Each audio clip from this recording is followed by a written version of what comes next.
প্রতিটা ভুল মানুষকে কিছু না কিছু শিক্ষা দিয়ে যায়। তো আসসালামু আলাইকুম ভিউয়ার্স, কেমন আছেন? আশা করি আল্লাহ পাকের রহমতে অনেক ভালো আছেন। আলহামদুলিল্লাহ, আমরাও ভালো আছি।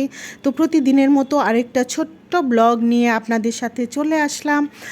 তো ভিডিও শুরুতেই মনে করে আমাকে একটা লাইক দিয়ে দেন আর পুরো ভিডিওটা দেখে কমেন্ট করুন। আজকে সকাল থেকে ভিডিওটা নিয়ে আসলাম। তো এখানে হচ্ছে পেঁপে ভাজি আর রুটি করে নিচ্ছি, এই দিয়ে সকালের নাস্তা করে নেব। ডেলি ব্লগ বললে ভুল হয়ে যাবে।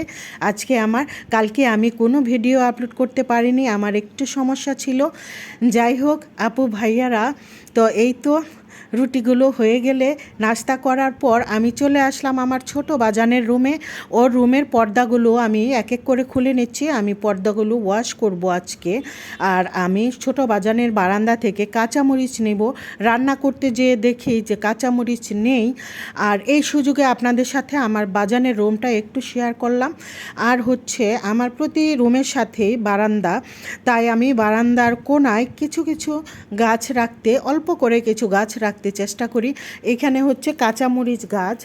এই কাঁচামরিচগুলো খুবই মজা আর অনেক ঝাল। এই কাঁচামরিচগুলোকে আমাদের দেশে বলে উক্তামরিচ। যাই হোক, কাঁচামরিচের স্মেলটা খুবই সুন্দর, ঝাল কিন্তু খেতে খুবই সুস্বাদু। কি বলবো, মানে স্মেলটা অনেক মজার একটা স্মেল। এটা তো পান্তা ভাত দিয়ে, পেঁয়াজ আর পান্তা ভাত আর এই কাঁচামরিচ খেতে ভীষণ মজা। আমি এখানে ডাল ঘুটা দিয়ে নিচ্ছি, বাগার দিব। তো ভিউয়ার্স, অনেক আপুরাই বলে ডাল বাগার দেখানোর কি আছে।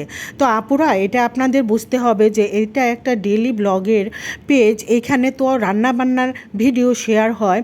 আর হচ্ছে রান্নাবান্না তো আমাদের প্রতিদিন প্রায় একই রকম রান্নাবান্না ঘুরিয়ে ফিরিয়ে, তাই আমাদের একটু শেয়ার করতে হয় আপনাদের সাথে। আর হচ্ছে কি, আমার মনে হয় যারা নতুন আপু ভাইয়া, তাদের একটু হলেও উপকারে আসতে পারে। আর আমার মনে হয় আমি তো এখনও শিখছি। প্রতিটা মানুষের রান্নায় কিছু না কিছু, একই জিনিস যদি আপনারা 3জন মানুষকে রান্না করতে দেন, একই রকম আইটেম দিয়ে 3জন মানুষের রান্না 3 রকম হবে।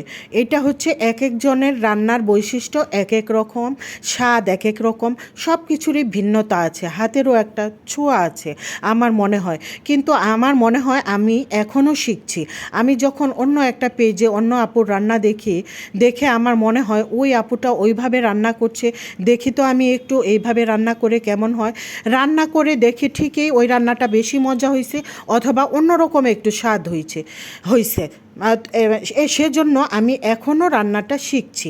আর এখানে হচ্ছে আমি শিং মাছ রান্না করছি। শিং মাছ হচ্ছে যেভাবে, এই তো সব মশলা দিয়েই, আদা রসুন বাটা, তারপরে জিরা বাটা, সব কিছু দিয়ে মশলাটা কষিয়ে, মাছগুলো কষিয়ে নিয়ে এখন আমি ঝোলের পানি দিয়ে ঢেকে মাছটা রান্না করে নেব। তো এই ছিল আজকে আমার ভিডিও। আর তো দেখলেনই আপনারা চিংড়ি মাছ ভাজি করে নিলাম আমি। আমার বাবাটা চিংড়ি মাছ ভাজি আজকেও খেতে চাইছে, কালকেও আমি চিংড়ি মাছ ভাজি করেছিলাম। যাই হোক, সবাই ভালো থাকবেন। আল্লাহ হাফেজ।